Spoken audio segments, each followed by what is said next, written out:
وقال النبي صلى الله عليه وسلم إنما بعثت لأتمم مكارم الأخلاق. وقال النبي صلى الله تعالى عليه وسلم إنما بعثت رحمة ولم أبعث لحاء، أو كما قال صلى الله عليه وسلم. عزیز دوستو، اللہ تبارک و تعالیٰ نے ہر ایمان والے کے دل میں ایمان کی برکت سے اللہ کے نبی صلی اللہ علیہ وسلم کی محبت اور محبت بھرے جذبات ہر ایمان والے کے دل میں اللہ نے رکھے. فرق ہوگا 19-20 کا، 10-20 کا، لیکن ایمان یہ محبت پیدا کرتا ہے. یہ ایک فطری تقاضا ہے. اس لیے جب یہ مبارک مہینہ آتا ہے، رسول اللہ صلی اللہ علیہ وسلم کی محبت اور آپ کی محبت کے اظہار میں کچھ بیانات ہوتے ہیں، کیے جاتے ہیں اور کروائے جاتے ہیں، جس کے پیچھے ہزاروں روپیہ خرچ ہوتے ہیں. اسٹیج پروگرام جو ہوتے ہیں، سوال یہ پیدا ہوتا ہے کہ اتنی بڑی رقم یہ مسلمان کیوں خرچ کر رہا ہے؟ اس کا ایک ہی جواب ہے، رسول اللہ صلی اللہ علیہ وسلم کی محبت. جیسی محبت ہونی چاہیے ویسی تو نہیں ہے. اس محبت کے تقاضے سے جو اعمال ہونے چاہیے وہ نہیں ہے. لیکن انگلی کٹا کر شہیدوں میں اپنے آپ کو شامل کرنے کے لیے ہر ایمان والے کے دل میں رسول اللہ کی جو محبت ہے وہ اس پر اس کو آمادہ کر دیتی ہے. یہ اس مبارک مہینے میں خاص طور پر ایک سلسلہ قائم کیا جاتا ہے. ہم تو دیہات میں رہتے ہیں، گاؤں میں رہتے ہیں، شہروں میں مستقل یہ 10 دن 12 دن اس سلسلے کے جلسے کیے جاتے ہیں، اور جس میں خاص طور پر رسول اللہ صلی اللہ علیہ وسلم کی سیرت طیبہ اور سیرت طیبہ کے مختلف عنوان متعین کر کے آپ کی زندگی مبارک کے ہر گوشے کو، ہر پہلو کو لوگوں کے سامنے بیان کیا جاتا ہے. ذکر، یاد، یہ بھی دل میں اپنا اثر رکھتا ہے. ہونا تو یہ چاہیے تھا کہ ہماری زندگی میں ہر دن ہم سیرت طیبہ کے کچھ صفحات، کچھ پیج از خود پڑھتے اور ہم معلوم کرتے کہ اللہ تبارک و تعالی جب یہ فرماتا ہے کہ لقد کان لکم فی رسول اللہ اسوۃ حسنہ، بہترین نمونہ ہماری زندگی کا رسول اللہ صلی اللہ علیہ وسلم کی مبارک ذات ہے، آپ کے مبارک اعمال ہے، تو پھر اس نمونے کو اپنے آپ سامنے رکھنے کے لیے ہماری ذمہ داری یہ بنتی تھی کہ ہم کچھ سیرت کا مطالعہ کریں. لیکن بدقسمتی سے ہم نے یہ کام چھوڑ دیا. امت کے کچھ مخلصین ان پروگرام کے ذریعے لوگوں کو اللہ کے نبی صلی اللہ علیہ وسلم کی یاد میں مشغول کر کے آپ کی زندگی مبارک کا نمونہ جو اللہ نے آپ کی ذات میں ہمارے لیے امت کے لیے رکھا ہے وہ کسی نہ کسی درجے میں امت کے سامنے آ جائیں، اس کے لیے یہ سلسلہ جو ہے وہ قائم کیا جاتا ہے۔ بہرحال یہ اس مبارک میں خاص طور پر یہ مشغلہ اختیار کیا جاتا ہے، لیکن یہ صرف ایک مہینہ چند دن اللہ کے نبی صلی اللہ علیہ وسلم کا ذکر مبارک کر لینا یہ وفاداری نہیں ہے۔ صرف ایک مہینے کے لیے چند دنوں کے لیے اللہ کے نبی ہمارے نبی ہے، اللہ کے رسول ہمارے رسول ہے، یا زندگی میں پیدا ہونے سے لے کر موت تک ہر قدم پر ہم آپ کی رسالت کی شہادت دیتے ہیں، آپ کی نبوت کی گواہی دیتے ہیں، یا صرف چند دنوں یا چند مہینوں کے لیے نہیں، ہم ہر لمحہ زندگی کے ہر لمحے میں ہر لمحے کے لیے اللہ کے نبی صلی اللہ علیہ وسلم کی مبارک ذات کو ہم اپنا رسول مانتے ہیں اور ہم اپنا آپ کو اپنا محبوب قرار دے رہے ہیں، تو پھر یہ کون سی وفاداری ہوئی کہ چند دن یا کوئی ایک مہینہ آپ کی یاد مبارک کو ذکر کیا جائے، آپ کی یاد تازہ کر لی جائے، باقی دنوں میں اور باقی مہینوں میں آپ کو بلا دیا جائے، یہ کون سی وفاداری؟ اس لیے دوستو یہ میں نے دو شکایتیں آپ کے سامنے کر دی، ایک یہ کہ سیرت طیبہ کا جو ہے مطالعہ کرنا، اور دوسرے نمبر پر یہ کہ آپ کی ذات سے ہمیں چند دنوں کے لیے اور ایک مہینے کے لیے یا مخصوص دنوں کے لیے ہمیں محبت نہیں ہے، ہمیں آپ کی ذات سے زندگی کے ہر لمحے میں ہمیں آپ سے محبت ہے، اور اس محبت کا تقاضا یہ ہے کہ ہم زندگی کے ہر لمحے میں آپ کا ذکر مبارک کریں۔ کہاں کریں؟ پہلے ہماری دادیاں اور نانیاں یہ کام کرتی تھی، رات کو بچے جب سوتے تھے اس وقت قصے کہانیاں یہ سنایا کرتی تھی۔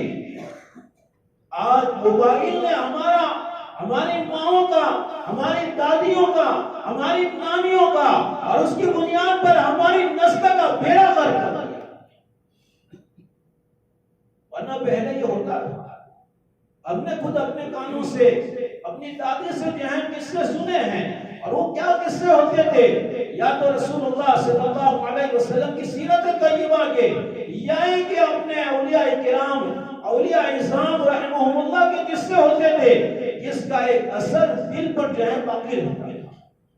لیکن یہ چیزیں نہ ہم میں باقی رہی اور نہ ہمارے بڑوں میں باقی رہی، جس کی بنیاد پر اب بتکلف یہ کچھ واقعات یا کچھ جلسے جلوس کی صورتیں اختیار کرنی پڑتی ہے، جس میں ہم یہ سمجھتے ہیں کہ ہم اپنی وفاداری کا ثبوت دے رہے ہیں۔ دوستو نہیں، وفاداری کا ثبوت تو تب ہوتا کہ محبوب کا ذکر ہر وقت ہوتا۔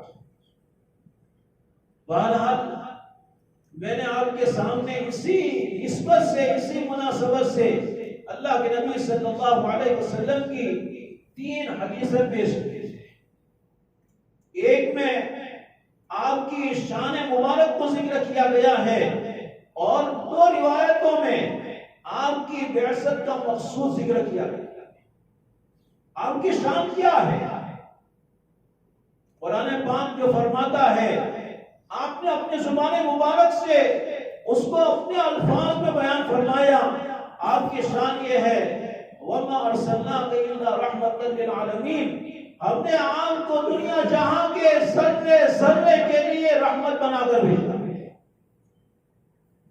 اور آپ خود فرماتے ہیں إِنَّمَا بُعِثْتُ رَحْمَةً وَلَمْ أُبْعَثْ لَعَانًا، میں رحمت بنا کر بھیجا گیا ہوں۔ انا رحمت مہدات، میں اللہ کی ایک رحمت ہوں جو اللہ نے میری امت کو بطور ہدیے کی عنایت فرمائی ہے، بطور گفٹ کی عنایت فرمائی ہے۔ میں ایک ایسی رحمت ہوں۔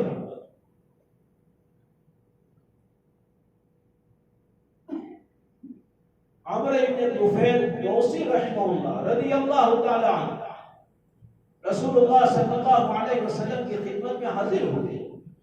حاضر ہو کر عرض کیا کہ ان دوسا قد عصت وہلکت، کہ اللہ کے نبی میں جس قبیلے سے ہیں، یعنی قبیلہ بنی دوس، اس قبیلے نے اللہ کی نافرمانی کی، آپ کی نافرمانی کی اور اپنی ہلاکت کے اسباب خود اختیار کر لیے ہیں. اس لیے اللہ کے نبی آپ ان پر دعا فرمائیے. رسول اللہ صلی اللہ علیہ وسلم نے ہاتھ اٹھائے. لوگ یہ سمجھ رہے ہیں کہ آپ سے جو تقاضا کیا گیا وہ تقاضا سامنے رکھ کر آپ ہاتھ اٹھا رہے ہیں، لیکن جب آپ نے ہاتھ اٹھائے آپ کی زبان مبارک سے کلمات نکلے دعا کے، اللہم اہد دوسا وأت بہم، اے اللہ بنی دوس کو ہدایت دے دے اور ان کو میرے پاس لے آ. آپ سے پوچھا گیا کہ آپ سے تو بددعا کرنے کو کہا گیا ہے. آپ نے فرمایا کہ انما بعثت رحمتا ولم ابعث لعانا، میں رحمت بنا کر بھیجا گیا ہوں، میں امت پر بددعا کرنے والا بنا کر نہیں بھیجا گیا. طائف سے واپسی کے موقع پر آپ کو کن کن زخموں سے پریشان کیا گیا، زبان کے زخم آپ کو دیے گئے، چھوٹے چھوٹے بچے آپ کے پیچھے کر دیے گئے اور آپ کی دعوت کو ٹھکرایا گیا اور پتھروں کے زخم تو اتنے دیے گئے کہ جب خون بہتا ہے اسی جگہ لگتا ہے، اس کی چکناہٹ کی وجہ سے وہ چیز دوسرے کے ساتھ چپک جاتی ہے. آپ کا خون بہ کر آپ کی جوتیوں میں، ان جوتیوں میں جب خون پہنچا ہے تو جوتیاں آپ کے پیر کے ساتھ چپک گئی ہے. ادھر جبرائیل آئے ہیں، ادھر پہاڑ کے فرشتے آئے ہیں، ادھر ہوا کے فرشتے آئے ہیں. وہ آ کر یہ کہتے ہیں پہاڑ کے فرشتے کہ اللہ کے نبی، اللہ نے ہم کو بھیجا ہے، ہم آپ کی کیا مدد کریں، بس آپ اشارہ فرما دیجئے، ان دو پہاڑ کے درمیان پوری بستی کو کچل ڈالے. آپ نے فرمایا اللہم اہد قومی فإنہم لا یعلمون، اللہ میری قوم کو ہدایت دے، اس لیے کہ وہ میرے مقام کو نہیں جانتے ہیں. اگر وہ میرے مقام کو جانتے ہوتے میرے ساتھ ایسا نہ کرتے. یہ آپ کی رحمت ہے، آپ کی رحمت مبارکہ سے، آپ کی رحمت واسعہ سے کائنات کا کوئی ذرہ جو ہے وہ محروم نہیں رہا. سمندر کی موجیں یہ آپ کی رحمت کا اثر ہے، بادلوں کا اٹھنا یہ آپ کی رحمت کا اثر ہے، زمین کا ہمیں سنبھالنا یہ آپ کی رحمت کا اثر ہے. حدیث پاک میں ذکر کیا گیا ہے، امام ابن ماجہ رحمہ اللہ نے یہ روایت ذکر کی ہے کہ اللہ نے سب سے پہلے میرا نور اپنے نور سے پیدا فرمایا، اور اللہ نے یہ فرمایا کہ لولا لما خلقت الافلاک، کہ محمد آپ کو پیدا کرنا منظور نہ ہوتا، یہ آسمان و زمین میں پیدا نہ کرتا اور یہ ساری خلائق میں پیدا نہ کرتا. الفاظ کے اعتبار سے ان روایات میں اگرچہ بحث ہو سکتی ہے کہ یہ روایت صحیح ہے یا نہیں ہے، یا ثابت ہے یا نہیں ہے، لیکن علامہ عبدالحی لکھنوی رحمہ اللہ نے ذکر کیا ہے کہ الفاظ کی بحث کو چھوڑ دیجئے، جو معنی اور جو مضمون آپ نے بیان فرمایا ہے آپ کے دیگر احادیث مبارکہ سے یہ مضمون ثابت ہوتا ہے کہ کائنات کا سب سے پہلا وجود محمد رسول اللہ صلی اللہ علیہ وسلم کی ذات. حضرت ابو ہریرہ رضی اللہ تعالیٰ عنہ نے آپ سے پوچھا متى وجبت لك النبوة یا رسول اللہ، اللہ کے نبی آپ کب سے نبی ہیں؟ آپ نے فرمایا كنت نبيا وآدم بين الماء والطين، آدم علیہ السلام کا بھی پتلا تیار ہو رہا تھا، اللہ نے اس وقت مجھے نبی بنا دیا. وہ رحمت کا اثر آج تک چل رہا ہے، اور یہ اللہ کی ایک رحمت ہے. اللہ کی ایک رحمت، اللہ نے ایسی 100 رحمتیں پیدا فرمائی ہے، ان 100 میں سے ایک رحمت اللہ نے دنیا میں نازل فرمائی، باقی 99 رحمتیں اللہ نے قیامت کے دن امت محمدیہ کے گنہگاروں کے لیے مخفی اور چھپا کر رکھی. اللہ کے ساتھ. یہ بھی آپ کی رحمت کا جو ہے وہ اثر ہے. بہرحال آپ کی یہ شان ہے. صرف اس شان کو بیان کرنے کے لیے یہ جمعہ کے دن کے چند لمحے کافی نہیں ہے. یہ جو ہے وہ آپ کی شان. اور دو روایتیں جو میں نے ذکر کی، ان دونوں روایتوں میں رسول اللہ صلی اللہ علیہ وسلم نے اپنی بعثت کا مقصود جو ہے بیان کیا. آپ کی بعثت کا مقصود کیا ہے؟ آپ کی بعثت کا مقصود علم اور عمل ہے. پہلی روایت میں علم کو ذکر کیا، انما بعثت معلما، اور دوسری روایت میں عمل کو ذکر کیا، انما بعثت لاتمم مکارم الاخلاق، اور مقصود عمل ہے. آج ہمارے معاشرے میں، اسلامی معاشرے میں جتنی تقریریں ہو رہی ہیں، اتنی تقریر کی جتنی کتابیں چھاپی گئی ہیں، اتنی کتابیں اس سے پہلے کسی زمانے میں نہیں تھی. لیکن یہ مقصود تک پہنچنے کا صرف وسیلہ ہے، ذریعہ ہے. ان تمام تقریروں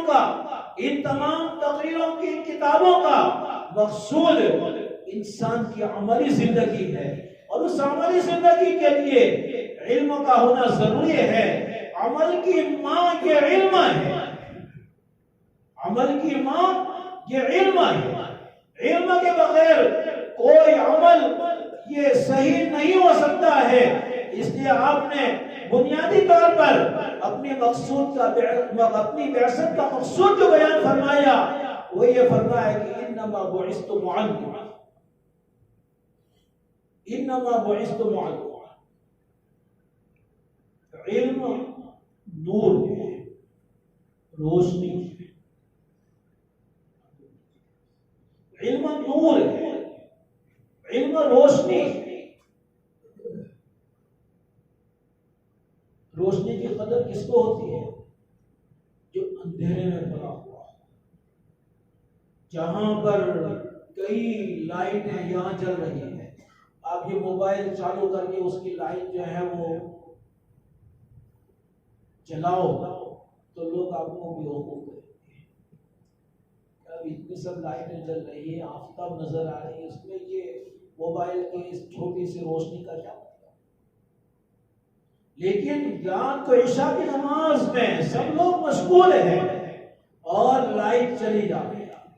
اس وقت تک کوئی ایک آدمی بھی اگر اپنے موبائل کی لائٹ چالو کر دے تو وہاں پر لوگوں کے اندھیرے اور لوگ اپنے راستہ معلوم کرنے کے لیے ورنہ اسی اندھیرے میں نکل جائیں. پیچھے کچھ لوگوں کی رکعت گئی ہے، کیا ہوگا؟ ٹکرائیں گے، ان کی نماز بھی بگڑے گی، اور بہت ممکن ہے کہ ہم جیسے ناصبروں میں لڑائی جھگڑے بھی ہو جائیں. کوئی کسی کا عذر قبول کرنے کے لیے تیار نہیں. ہمارا معاشرہ یہ بن چکا ہے. تو بہرحال رسول اللہ صلی اللہ علیہ وسلم کی بعثت جب ہوئی ہے، اس وقت پوری انسانیت اندھیرے میں تھی. کیسا اندھیرا تھا؟ اللہ کے نبی صلی اللہ علیہ وسلم فرماتے ہیں ان اللہ تعالی نظر الى الدنیا فمقت عجمهم وعربهم الا غبر اہل الكتاب. اللہ تبارک و تعالی نے اس زمانے میں، اس جہالت کے دور میں، جو رسول اللہ صلی اللہ علیہ وسلم کی بعثت سے پہلے تھا، آپ کی بعثت پر وہ دور ختم ہو چکا. انسانیت کی تاریخ کا سب سے ظلمت والا دور، سب سے زیادہ اندھیرے والا دور. اعتقاد کی اندھیریاں الگ تھی، رسومات کی اندھیریاں الگ تھی، عمل کی اندھیریاں الگ تھی، جہالت کی اندھیریاں الگ تھی. آپ یہ کہہ سکتے ہو قرآن نے جو ذکر کیا ظلمات بعضها فوق بعض کہ یہ تاریکیاں ایک کے اوپر ایک چلی ہوئی جس میں ایک چھوٹا سا چراغ یہ کوئی کام نہیں دے سکتا. ایسے اندھیریوں میں اللہ تبارک و تعالیٰ نے کائنات کا آفتاب طلوع فرمایا. کائنات کا آفتاب کیسا آفتاب تھا؟ حضرت عائشہ رضی اللہ تعالیٰ عنہ فرماتی ہے لنا شمس وفی الآفاق شمس والشمس فوق شمس النہار فإن الشمس تطلع بعد صبح والشمس طالع بعد النہار. کیسا آفتاب اللہ نے فرمایا. حضرت عائشہ رضی اللہ تعالیٰ عنہ فرماتی ہے ایک آفتاب میرے گھر میں ہے، ایک آفتاب آسمانوں پر تلملاتا ہوا لوگوں کو روشنی دے رہا ہے، لیکن میرے گھر کا جو آفتاب ہے اس کے سامنے ایسے اور ایسے ہزاروں آفتاب بھی نور ہے. کیوں؟ اس لیے کہ فَإِنَّ الشَّمْسَ تَطْلُعُ بَعْدَ صُبْحٍ یہ آسمان پر جو آفتاب طلوع ہوتا ہے وہ صبح فجر کے بعد روشنی دیتا ہے، اور میرے آفتاب کا حال یہ ہے کہ رات کو بھی اس میں روشنیاں چلتی رہتی ہے. وَالشَّمْسِ طَالِعٌ بَعْدَ النَّهَارِ یہ آفتاب اللہ تبارک و تعالیٰ نے جناب رسول اللہ صلی اللہ علیہ وسلم کی صورت میں جو ہے دل کی اصل اندھیریاں ہیں.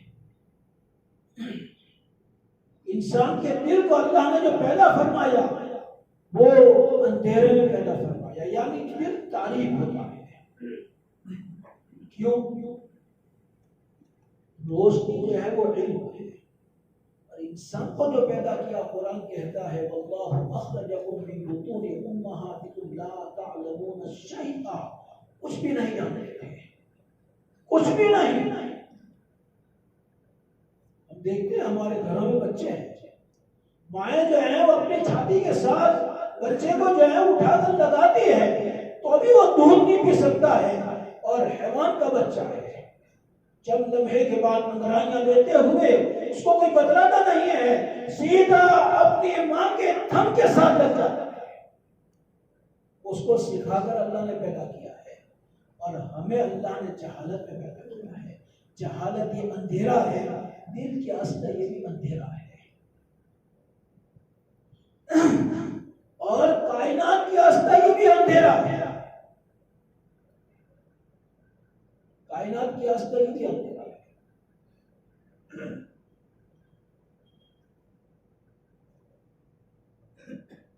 اس لیے آفتاب کی صورت میں، سورج کی صورت میں اللہ تبارک و تعالیٰ نے اس اندھیرے کے اوپر ایک چادر ڈالی ہے.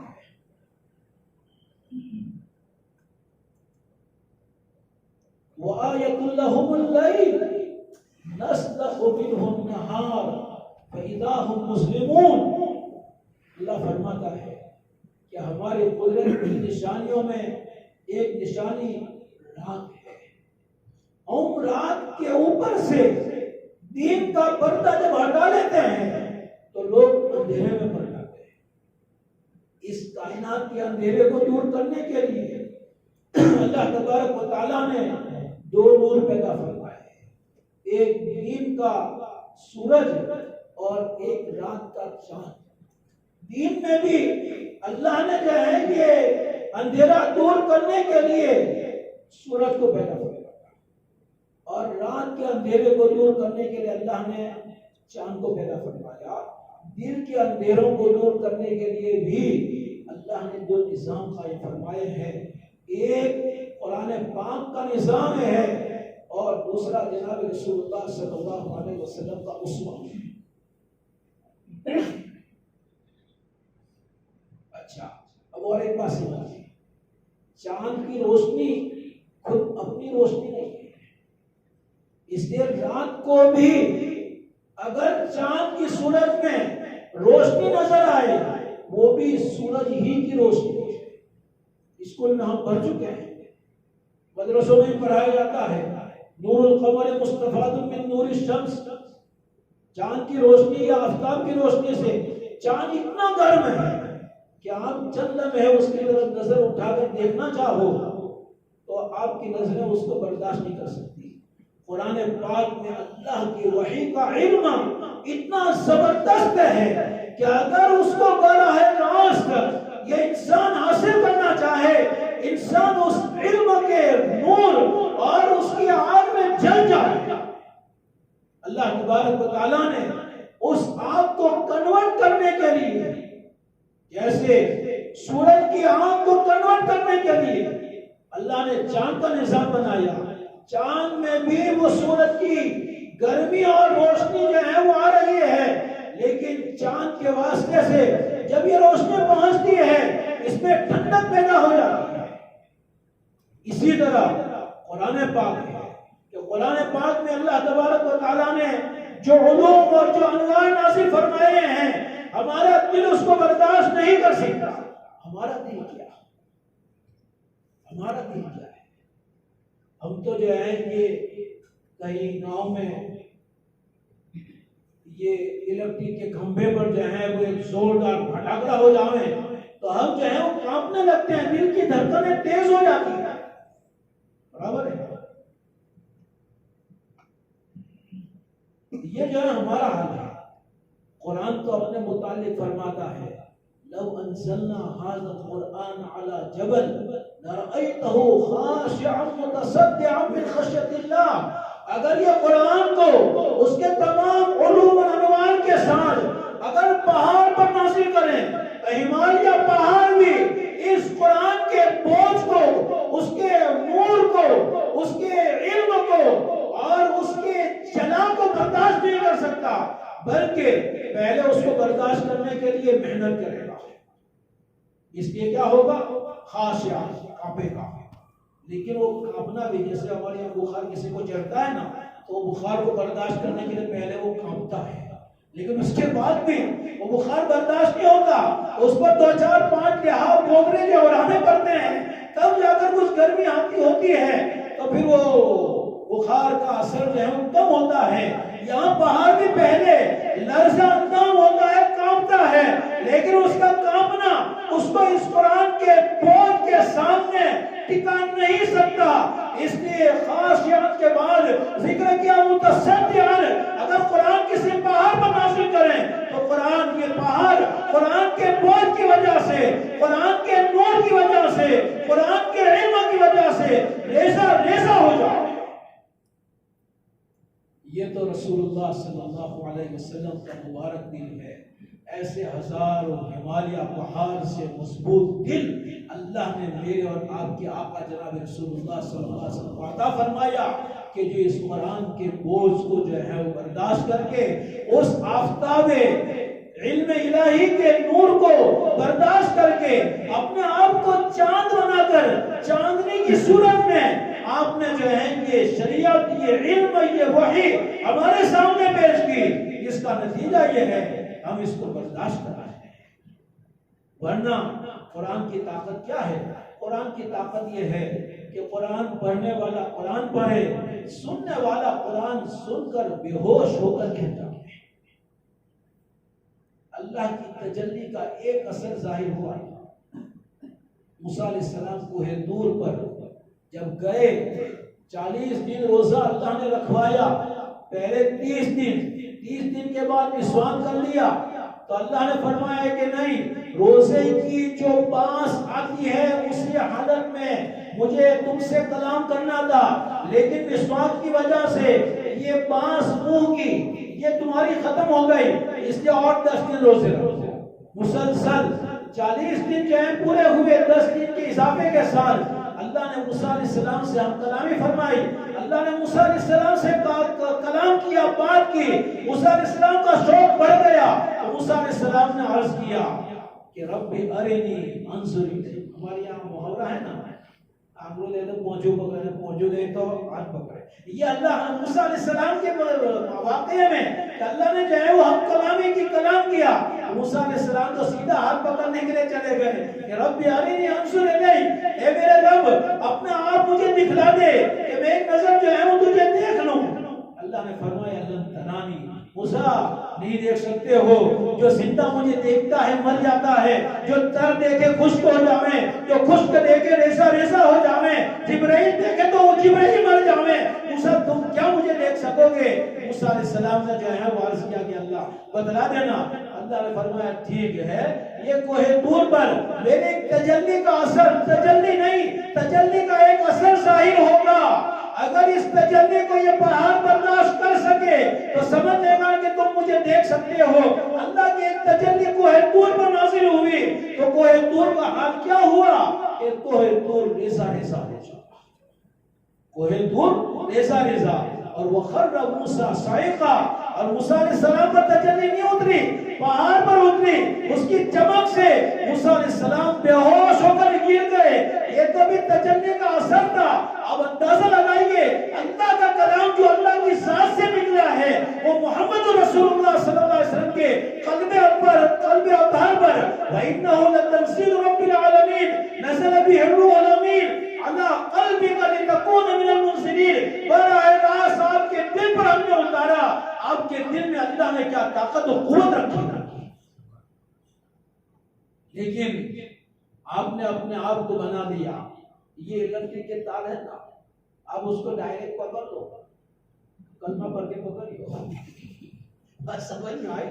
اس لیے کہ اس میں خطرہ ہے، جان کا خطرہ ہے، یا کہ جو ہے وہ اور کسی بہت بڑی تکلیف کا جو ہے خطرہ ہے۔ لیکن وہی الیکٹرک کا تار آپ نے freeze, deep freeze, air condition اس میں جو ہے اس کے کمپریسر میں لگا دیا تو اب یہی گرم، اتنی گرمی کہ انسان برداشت نہیں کر سکتا تھا، لیکن اس ایئر کنڈیشن یا یہ کہ جو ہے وہ اے سی یا یہ کہ فریز اور ڈیپ فریز کی جو بھی کچھ آلات اسباب ہے اس کے واسطے سے یہی الیکٹریسٹی ہم کو پہنچ رہی ہے۔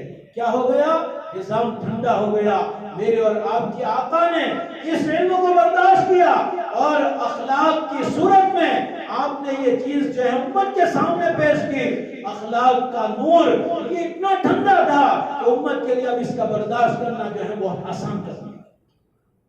بہرحال یہ دو چیزیں آپ کو دی گئی، ایک علم دیا گیا جو قرآن کی صورت میں، اور دوسرا عملی زندگی دی گئی جو آپ کے اخلاق کی صورت ہے۔ یہی دو چیزیں دوستو شریعت کی بنیاد ہے، یہی دو چیزیں پوری شریعت کا خلاصہ ہے۔ قیامت کے دن اللہ اور اللہ کے رسول کی اطاعت کرنے والے، اللہ اور اللہ کے رسول کی فرما برداری کرنے والے، ان کو قیامت کے دن اور قیامت کے بعد جنت میں جو جگہ دی جائے گی، جنت میں جن کو داخل کیا جائے گا، ان کو اللہ ذکر کرتا ہے کہ یہ چار طبقوں میں سے کسی طبقے کے ساتھ ہوگا۔ وَمَن يُطِعِ اللَّهَ وَالرَّسُولَ فَأُولَٰئِكَ مَعَ الَّذِينَ أَنْعَمَ اللَّهُ عَلَيْهِمْ مِنَ النَّبِيِّينَ وَالصِّدِّيقِينَ وَالشُّهَدَاءِ وَالصَّالِحِينَ۔ یہ ان چار میں سے پہلے دو کا تعلق علم سے ہے۔ انبیاء کرام علیہ السلام علم الہی کے حامل ہوتے ہیں، اور صدیقین، صدیق تصدیق سے ہیں، تصدیق کا تعلق بھی دل سے ہے، اور دل سے جس چیز کا تعلق ہے اس کو علم الہی کہا جاتا ہے۔ گویا پہلے دو جماعتیں یہ علم کی جماعت ہے، علم کی جماعت۔ میں نے پہلے بھی شکایت کی، پھر شکایت کرتا ہوں، ہم لوگ سیرت پڑھتے نہیں اور ہم علم حاصل کرتے نہیں۔ ہم یہ سمجھتے ہیں کہ اب تو مولوی لوگوں کو کام ہے، یہ سب جو ہے وہ علماء کرتے رہیں گے۔ نہیں، شریعت جس طرح ایک عالم کے لیے ہے، شریعت اس امت کے ادنا درجے کے مسلمان کے لیے بھی ہے۔ شریعت پر عمل کرنے کے لیے ایک عالم کو علم کی ضرورت ہے، شریعت پر عمل کرنے کے لیے ادنا درجے کے مسلمان کو بھی علم کی ضرورت ہے۔ علم کے بغیر عمل بدعت ہو کر رہ جاتا ہے، علم کے بغیر عمل بدعت ہو کر رہ جاتا ہے، اور علم کے بغیر عمل کے بغیر علم وبال اور بوجھ بن جاتا ہے۔ علم کے بغیر عمل یہ بدعت بن جاتا ہے، اس لیے کہ صحیح راستہ ہی معلوم نہیں، جو غلط ہے اسی کو دین سمجھ کر اپناتا ہے، کوئی کہے تو ماننے کو تیار نہیں۔ علم ہی نہیں ہے، علم نہیں ہے تو سمجھ کام نہیں کرتی ہے۔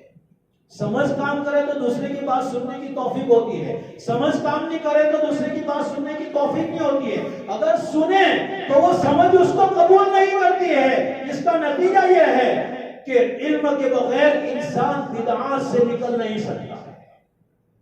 یہ ہمارے جو بھائی ہیں جو اس نظام میں پڑے ہوئے ہیں، اس کی اصل بنیاد علم کا نہ ہونا اور عمل کے بغیر علم، یہ وبال اور بوجھ ہے، وبال اور بوجھ ہے۔ ایسے علماء کے متعلق اللہ کے نبی صلی اللہ علیہ وسلم نے فرمایا، جب آپ سے پوچھا گیا کہ خیر الناس، لوگوں میں سب سے بہترین لوگ کون ہیں؟ آپ نے فرمایا علماء۔ آپ سے پوچھا گیا شر الناس، لوگوں میں سب سے بدترین لوگ کون ہیں؟ آپ نے فرمایا علماء۔ سمجھ میں نہیں آیا اللہ کے نبی کیسے؟ آپ نے فرمایا خیر العلماء ہم خیر الناس وشر العلماء ہم شر الناس۔ اور خیر علماء کون ہے؟ جو علم کے تقاضے کے مطابق عمل کرے، اور شر العلماء شر الناس کون ہے؟ ان کے پاس علم ہو لیکن اس کے مطابق جو ہے وہ عمل نہ ہو۔ یہ عمل کے بغیر علم جو ہے وہ کیا بن جاتا ہے؟ وبال اور بوجھ بن جاتا ہے۔ اس لیے اللہ کے نبی صلی اللہ علیہ وسلم نے ہمیں دو راستے جو ہیں بتلائے ہیں، ایک علم کا راستہ، اس لیے دوستو علم حاصل کرو۔ علم کے بغیر شریعت پر عمل کرنا، اب آپ یہ کہو گے کہ سب مولوی بن جائیں گے، سب کو مولوی بننا ضروری نہیں ہے، سب کو اتنا علم حاصل کرنا ضروری ہے جو اس کے ذاتی عمل کی درستگی کے لیے ضروری ہے۔ نماز فرض ہے تو نماز کا علم حاصل کرنا ضروری ہے۔ نماز کے آگے پیچھے سنتوں کا نظام ہے، آگے پیچھے جو اللہ نے کیپ لگا دی ہے، بوچھ لگا دیے ہیں کہ یہ فرض کی حفاظت کرنا ہے، پہلے بھی سنت پڑھو، بعد میں بھی سنت اور جو ہے وہ نفل پڑھو، صرف فرض پڑھ کے بھاگ جانا یہ اپنے فرض کو ضائع کرنے کے لیے دروازے کھول دینا۔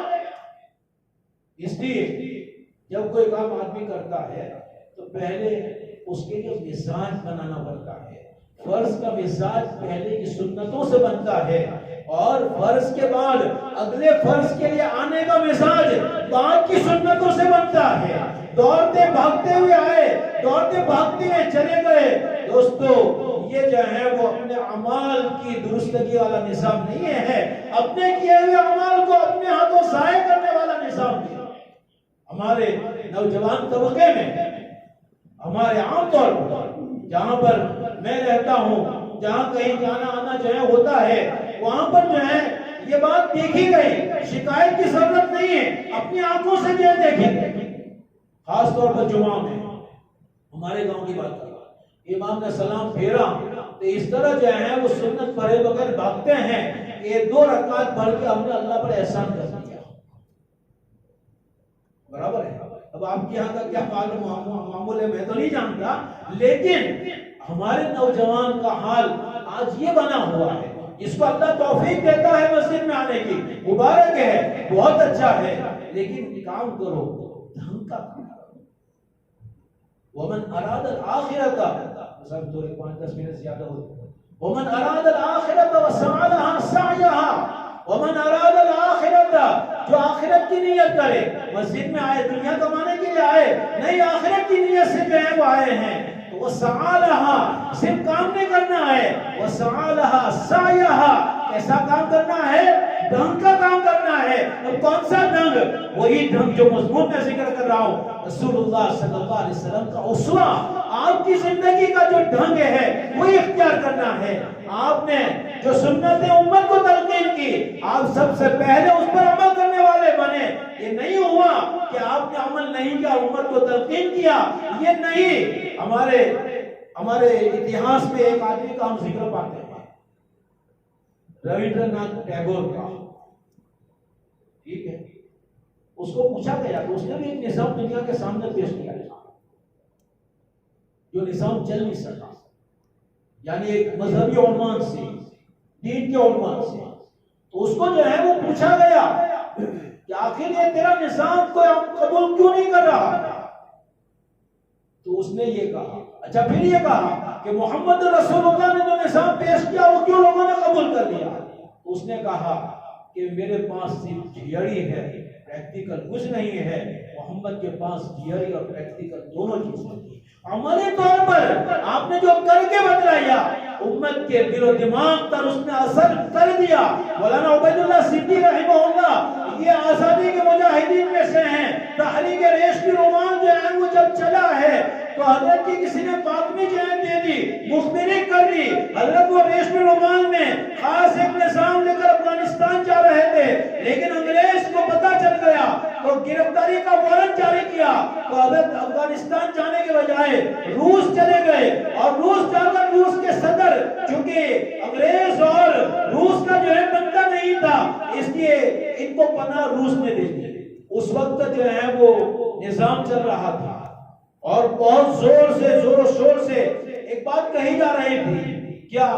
کمیونزم یعنی کل سوا، سب برابر، کوئی اونچ نیچ نہیں، سب کے گھر کے سامنے جو ہے وہ گاڑی ہوگی، سب جو ہے وہ کام کریں گے، جو معذور ہے ان کو ان کام کرنے والوں کے کام میں سے تنخواہ دی جائے گی، راشن جو ہے وہ دکان سے ملے گا، کسی کو اپنے کام کا کوئی کیش پیسہ پگار نہیں ملے گی۔ سب بہت خوش تھے۔ تو اس وقت مولانا عبید اللہ صاحب سندھی رحمہ اللہ نے وہاں روس کے صدر سے یہ کہا تھا کہ یہ نظام کیا تم چلا رہے ہو، اسلام کا معاشی نظام اختیار کرو، معاشی اکونومی۔ تو روس کے صدر نے پوچھا کہ مولانا آپ بات تو بہت اچھی کر رہے ہو، لیکن دنیا میں کوئی ملک ایسا ہے جہاں پر یہ معاشی اسلامی نظام جو ہے چل رہا ہو؟ مولانا فرماتے ہیں کہ میرا سر شرم سے جھک گیا کہ ہمارے پاس صرف تھیوری باقی رہ گئی، عملی اور پریکٹیکل ہم قوم کو جو ہے وہ پیش نہیں کر سکے۔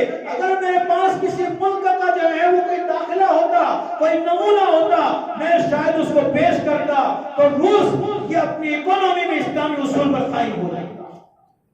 لیکن آج ہمارے پاس یہ چیز نہیں۔ محمد رسول اللہ صلی اللہ علیہ وسلم نے ہمیں جو نظام دیا ہے، علم اور عمل کا اکٹھا نظام دیا ہے۔ صلو کما رأیتمونی اصلی، مجھے دیکھ رہے ہو نا کس طرح میں نماز پڑھ رہا ہوں، بس اسی کی کاپی جو ہے وہ کرو، اسی کی کاپی کرو۔ لقد کان لکم فی رسول اللہ اسوۃ حسنہ، بس بہترین نمونہ۔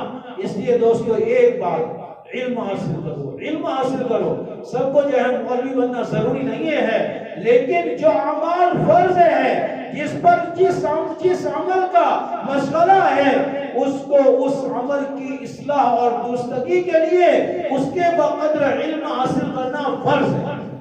اور دوسرے نمبر پر اخلاق کی طاقت، اخلاق کی طاقت جو عمل کی جو ہے وہ بہترین جو ہے وہ مثال ہے، اخلاق کی طاقت یہ جو ہے وہ اپناؤ دوستو۔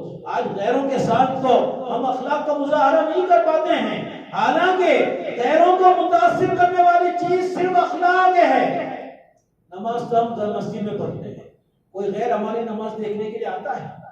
روزہ ہم اپنے گھروں میں رکھتے ہیں، اس کا کوئی ظاہری شکل و صورت والا نظام نہیں ہے کہ کسی نے کے پیشانے پر لکھا ہو کہ روزہ صائم کے روزے دار ہے، کچھ بھی نہیں ہے۔ زکوٰۃ اپنوں کو دیتے ہیں، شریع قانون ہے کہ مسلمان کی زکوٰۃ کس کو دی جائے گی؟ مسلمان کو زکوٰۃ غیر کو نہیں لے سکتے۔ حج تو وہاں کیا جاتا ہے جہاں غیروں کی انٹری ہی نہیں ہے، جہاں پر جو ہے کسی کافر کی گنجائش ہے۔ والمشرکون نجس فلا يقربوا المسجد الحرام بعد عامهم هذا۔ اب ہمارا کون سا عمل ہے جو غیروں کے سامنے جا سکتا ہے؟ ہمارا صرف یہ عمل ہے، ہمارے اخلاق ہے جو غیروں کے سامنے جا سکتے ہیں۔ لیکن شکوہ یہ ہے کہ ہم غیروں کو تو اپنے اخلاق سے کیا متاثر کر سکیں گے، ہم تو اپنوں کے ساتھ بھی اخلاق کا معاملہ نہیں کرتے۔ شدیدم کے مردان راہ خدا، نہ گردن دلے دشمنہ تنگ، تورا کے میسر شبدی مقام، تو بادوستان خلاف است و جنگ۔ سعدی علیہ رحمہ فرماتے ہیں میں نے اللہ کے نیک بندوں کے متعلق سنا کہ انہوں نے دشمنوں کا دل بھی تنگ نہیں کیا، دشمن نے چاہا وہ کر کے بدلایا، اپنے اخلاق کے ذریعے دشمن کو بھی خوش کیا۔ تجھے یہ مقام کیسے حاصل ہو سکتا ہے؟ تو اپنوں کے ساتھ لڑتا بھیڑتا رہتا ہے۔ اس لیے دوستو یہ دو چیزیں آپ لے کر آئے، انما بعثت معلما اور انما بعثت لاتمم مکارم الاخلاق۔ اور پھر ذکر کرتا ہوں تقریریں یہ ہم کو ضائع نہ کر دے، اس کا خیال رکھیں۔ اس کا مقصود جو ہے وہ علم اور عمل، علم صحیح اور اسی کے روشنی میں جو ہے وہ عمل اور اخلاق کا جو ہے وہ نظام قائم کرنا ہے۔ اگر یہ ہے تو ہم اس ربیع الاول کا جو سبق ہے وہ ہم جو ہے وہ صحیح معنی میں سمجھ سکے ہیں۔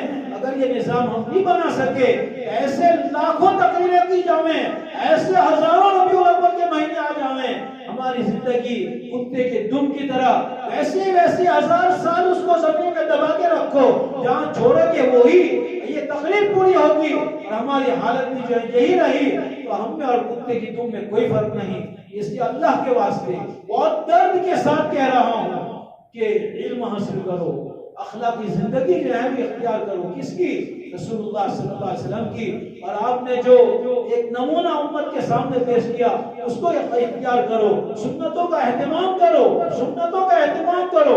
سنتوں کا اہتمام کرنے والا نبی کے شفاعت کو پاتا ہے، اور بہت سخت وعید کے کلمات میں نقل کرتا ہوں، من ترک سنتی فقد حرم شفاعتی، جو سنت چھوڑنے کا عادی ہے قیامت کے دن اللہ کی نبی کی شفاعت کو نہیں پا سکتا، اور قیامت کے دن نبی کی شفاعت کے بغیر دوستوں کام ہونے والا نہیں ہے۔